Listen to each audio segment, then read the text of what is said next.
What's going on, folks? This is Acid Roots here. So we've got another episode of Donkey Kong Country 3. So we're gonna try this bonus game again right quick and see what's up with it.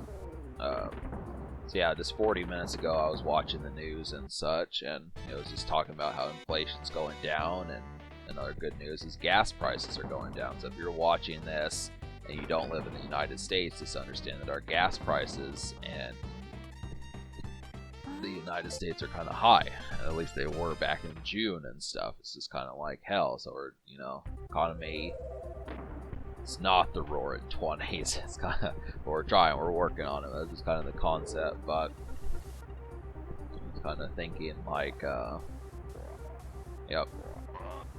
So I do like these waterfall stages. I do feel like they have like a nice kind of element to them. There's definitely not too many times that you'll get like vertical stages like these. It's pretty clever. I mean, it's definitely a nice touch as far as being able to see that sort of thing. So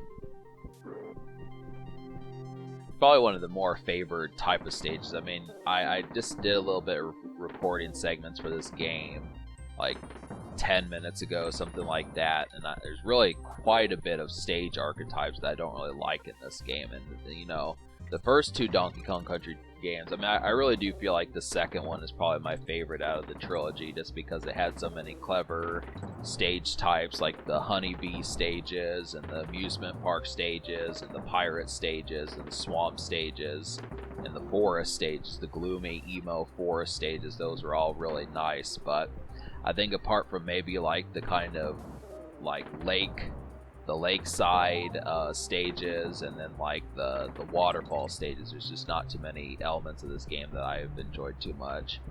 Like the forest stages I would, but for the most part they always had some gimmick attached to them. They weren't just that. Like, this game realizes that most people, at least back in those days, were probably familiar with like Donkey Kong, Super Mario type games. So it just was kind of, they had to add a gimmick just to kind of keep the creativity. And I mean, it's within range to say, well, would you rather have had this game just have been like a typical Mega Man and Super Mario type game and just have been like a rehash for a third time, or would you rather have them tried something new to kind of, at least, even if the stages aren't as memorable because of these gimmicks, they're at least creative. So it's just kind of, I mean, this company, botched the idea of just having to be a retread, but the whole concept about it is there's not too many stages like you think about it, and like some of the forest stages and some of the tree stages are just kind of, that's just kind of the concept about it, is because they try something new in just about every stage. So it's up to you as far as what you think about what's the best example there. But I mean, even the boss fights always have, they're not just jump on the enemy's head as much as they have like some sort of trick and only very specific weakness that they have. So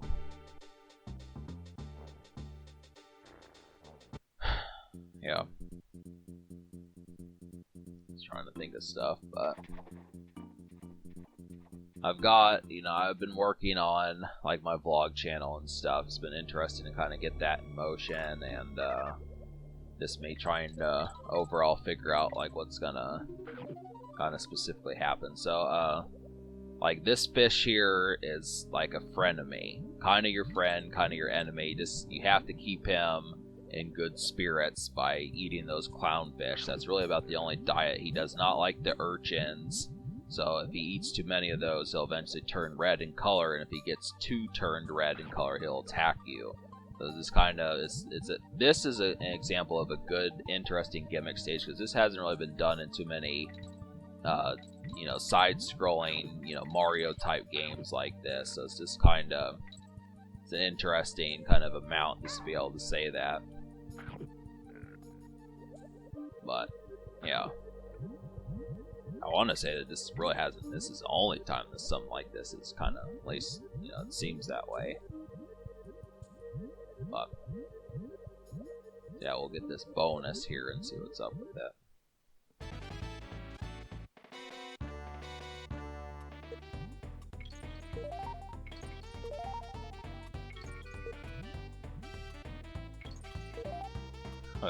seems like I find myself doing these collect the banana stages. The ones I want to do are just the ones where you bop the enemies, because those are just the simpler ones to kind of knock out. It just feels like the bonus stages that I always find are always like the ones that kind of have like a certain kind of like finesse to them. Like that, like there's a better word for that, but just like I can't forget the phrase, but I can't remember the phrase, but yeah, just they have a certain amount of I can't think of the word for it, but it's like it has something to do with the word finesse, but so.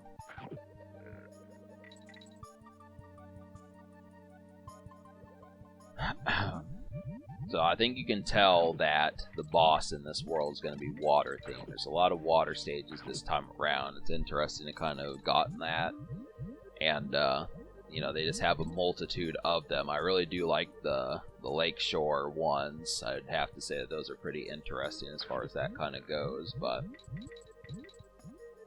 a nice little decent looking cove area and that type of stuff.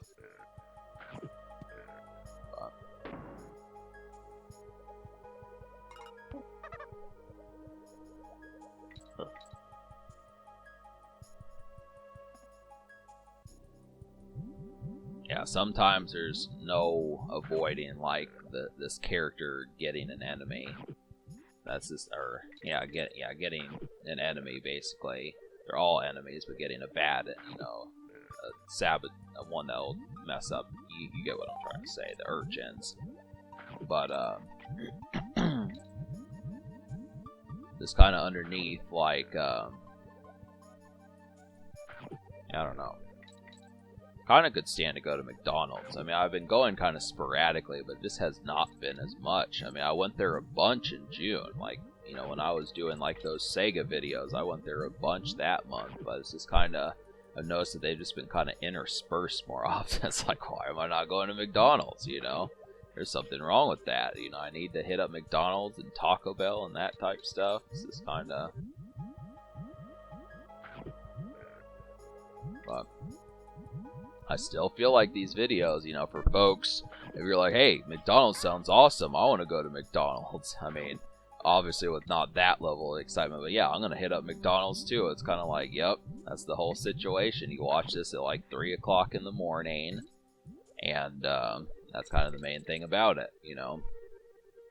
You could literally, I mean, I don't know if, like, I wonder if, like, in California, if, like, McDonald's is open at, like, 3 o'clock in the morning. You would think it is, because around these parts, like, our Walmarts are not open 24 hours. And I mean, honestly, I think it's just countrywide that Walmart closes now at 11 o'clock p.m. But you have to keep in mind, before the pandemic, it used to be open. That was a 24-hour store for, like, people who were, like, 12 or 8 or something, 10, 13, 15, something like that. You have to understand, you don't understand how awesome Walmart used to be, being open at 3 o'clock in the morning. You could get yourself some ramen and be fucking good. Have a few beers, make yourself some chicken flavored or some pork flavored ramen and that type stuff, and some Chipotle macaroni and cheese. Oh, great stuff. You know, make yourself, go to McDonald's, and, well, I guess that, you know, get yourself some taco mix, that type of stuff. It's just crazy to do that. Now Walmart has a Betty Buy time. You know, this is kind of like, what the fuck are you talking about? It's very pussy, I would have to say. No insult to women, but it's, you know, it's meager. We'll say it. That's what I mean by pussy. No sexist comments here, but ladies. But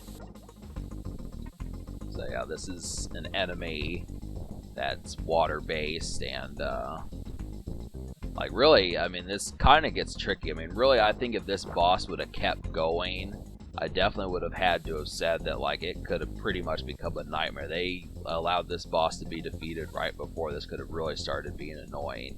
They realized it. Which, I was playing this game, like I said, now it's been like 25 minutes since I was playing this game, the gameplay sessions, and I was kind of like, you know, I don't know how the fuck I was able to just, you know, sweep through this game back in like 1997 and stuff. Like, just the way I did it, I'm like, why is this giving me so much trouble? But I'm a competent adult now to the point where I can beat games like Halo and stuff like that, and I can't mess with Donkey Kong Country. This is designed for people who are 8 years old. This makes me wonder if that's a facade. If it's, or yeah, that's like a facade where it's actually designed for people who were 20 back in 1996. I just don't know at this stage. I mean, you would think with the kind of bubbly kind of visuals in this game, you would think that this is really designed for people who were like, you know, in elementary school or junior high or something, but so all it takes is one mess up and you're doing it over. So yeah, he goes in reverse, so keep that in mind. When he starts getting hurt too much, he goes in reverse. It might trip you up like the first time, but the thing about it is you can really only squirt like water in one of his eyes. I mean, you have to hit each of his eyes twice, but the thing about it is you're probably not going to have enough time to really get both eyes within the session before he fades back into the waterfall. Well, this is another clever boss. I mean, there's definitely not been too many things that take advantage of it like this. So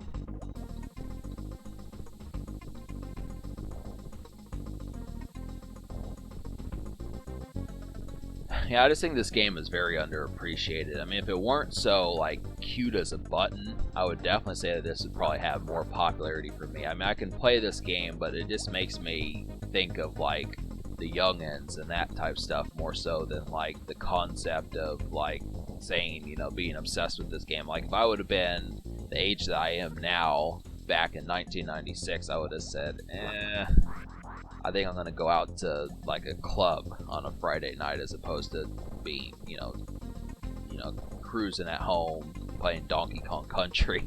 You know, that type of stuff is just kind of, I mean, here I am playing this game at age 33, but just to kind of say and stuff, it's kind of, I mean, back in those days, it just would have been like, it's like, go listen to Tupac, you know, go listen to, like folks like that, you know, but, so yeah, this boss was really starting to get kind of, starting to trip people up and stuff. This is kind of the thing, but yeah, I was trying to think of someone besides Tupac to list, like Justin Timberlake or something, but there wasn't even boy bands that much back in 1996. That was a different time. It's like, what the hell? So, but yeah, we just have to.